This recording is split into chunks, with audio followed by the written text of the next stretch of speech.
children. We're going to have a story now with Molly and Jasper, and it might be that some of you decide you want to just skip the next bit that I'm talking about and just get on the story if that's what you've tuned in for. But others of you, it might be that at the moment you're feeling a little bit sad, maybe that you know that somebody in your family or somebody close to is not very well, or it might well be that you've had a grandparent or great grandparent or a family friend who has recently died. Now, whatever you're feeling, if that's happened to you, those feelings are absolutely fine. So some of you might be feeling a bit angry and cross, and that's absolutely normal. Some of you might be feeling very sad. Some of you might not be feeling anything, and we call that having a numb feeling, and that's quite normal as well. Everybody goes through bereavement, goes through grief when somebody's died in a different way, and the important thing is that you let your grown-ups know how you're feeling. Now sometimes that's a little bit difficult because sometimes the grown-ups will be really upset as well, but it's okay to talk to your grown-ups. That's what they're there for, and you can always message your teachers as well if there's a problem.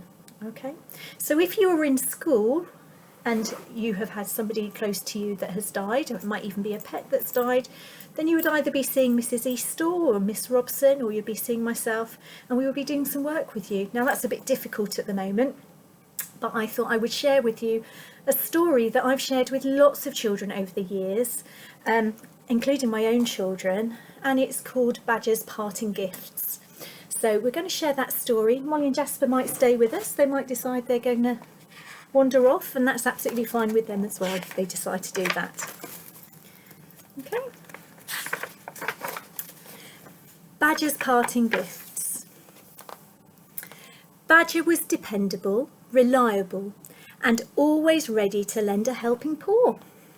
He was also very old, and he knew almost everything. Badger was so old that he knew he must soon die.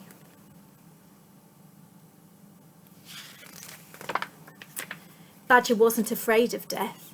Dying meant only that he would leave his body behind, and as his body didn't work as well as it had in days gone by, Badger wasn't too concerned about that. His only worry was how his friends would feel when he was gone. Hoping to prepare them, Badger had told them that someday soon he would be going down the long tunnel, and he hoped they wouldn't be too sad when it happened. One day, as Badger was watching Mole and Frog race down the hillside, he felt especially old and tired. He wished more than anything that he could run with them, but he knew his old legs wouldn't let him.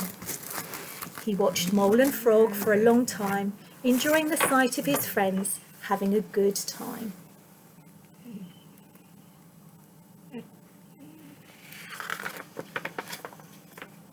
It was late when he arrived home. He wished the moon good night and closed the curtains on the cold world outside. He made his way slowly down to the warm fire that was waiting for him deep underground. He had his supper and then sat down at his desk to write a letter. When he had finished, he settled down in his rocking chair near the fire. He gently rocked himself to and fro, and soon was fast asleep, having a strange yet wonderful dream like none he'd ever had before. Looks quite toasty in front of that fire, doesn't he?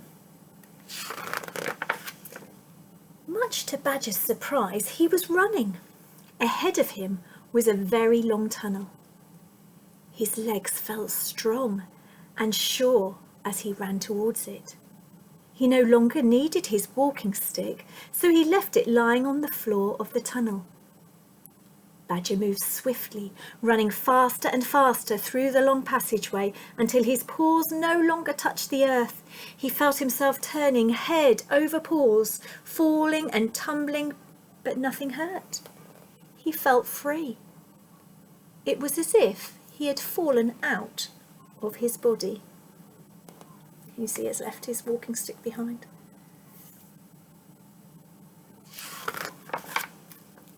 The following day, Badger's friends gathered anxiously outside Badger's door. They were worried because he hadn't come out to say good morning as he always did. Fox broke the sad news that Badger was dead and read Badger's note to them. It said simply, "Gone down the long tunnel. Bye-bye, Badger." All the animals had loved Badger and everyone was very sad.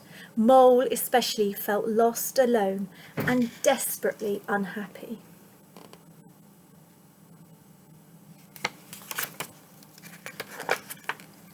In bed that night, Mole could only think of Badger. Tears rolled down his velvety nose, soaking the blankets he clung to for comfort. Outside it began to snow. Winter had begun, and soon a thick layer of snow hid the animals' homes, where they would stay snug and warm during the cold months.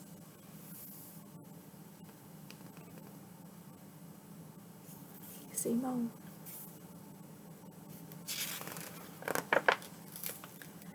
The snow covered the countryside, but it didn't conceal the sadness that Badger's friends felt.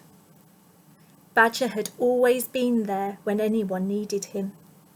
The animals all wondered what they would do now that he was gone. Badger had told them not to be unhappy, but it was hard not to be. As spring drew near, the animals often visited each other and talked about the days when Badger was alive.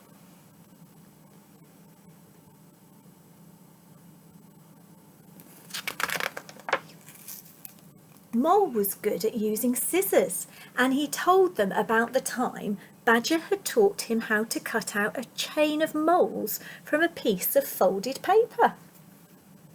Paper moles had littered the ground that day. Mole remembered the joy he'd felt when he had finally succeeded in making a complete chain of moles with all the paws joined. That's an achievement, isn't it?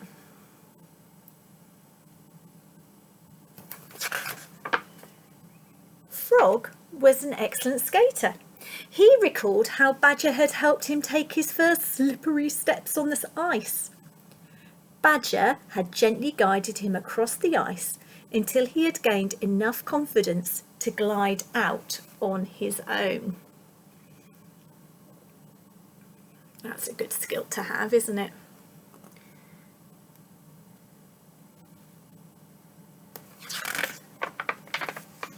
Fox remembered how, when he was a young cub, he could never knot his tie properly until Badger showed him how. Starting with the wide end of the tie, it's right over left, once around to the back, up, then down through the crossover, and holding the back of the tie, push the knot up to the neck.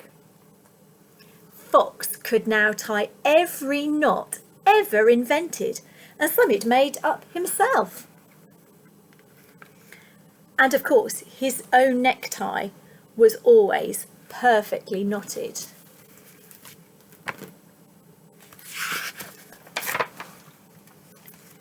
You see what? Badger had given Mrs. Rabbit his special recipe for gingerbread and had shown her how to bake gingerbread rabbits. Mrs. Rabbit was well known throughout the countryside for her excellent cooking. As she talked about her first cooking lesson with Badger so long ago, she could almost smell the wonderful fragrance of gingerbread fresh from the oven.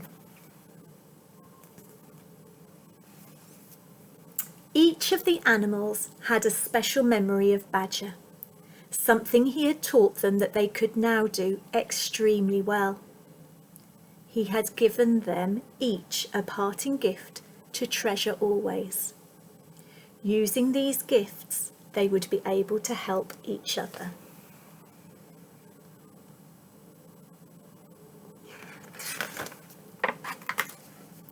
As the last of the snow melted, so did the animals' sadness. Whenever Badger's name was mentioned, someone remembered another story that made them all smile. One warm spring day, as Mole was walking on the hillside where he'd last seen Badger, he wanted to thank his friend for his parting gift. "Thank you, Badger," he said softly, believing that Badger would hear him.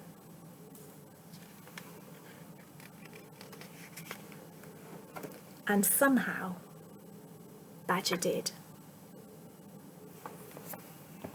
I think that's a lovely story. Did you enjoy that, Molly? Yeah. So remember, it's okay to talk about the person who's died and remember those times, and it's okay to feel sad, and sometimes it feels like your heart is absolutely breaking. You'll always be able to remember the person who's died though, and by talking about those memories, it keeps those memories alive. So it won't stop you hurting, but eventually it will get better and you'll be able to think back, and when you remember them, your heart will just be filled with warmth. So you know where we are if you need to talk to us. Your grown-up can phone up the school. If you're older children, you can drop us an email. And take care and keep safe, and hopefully we'll see you soon.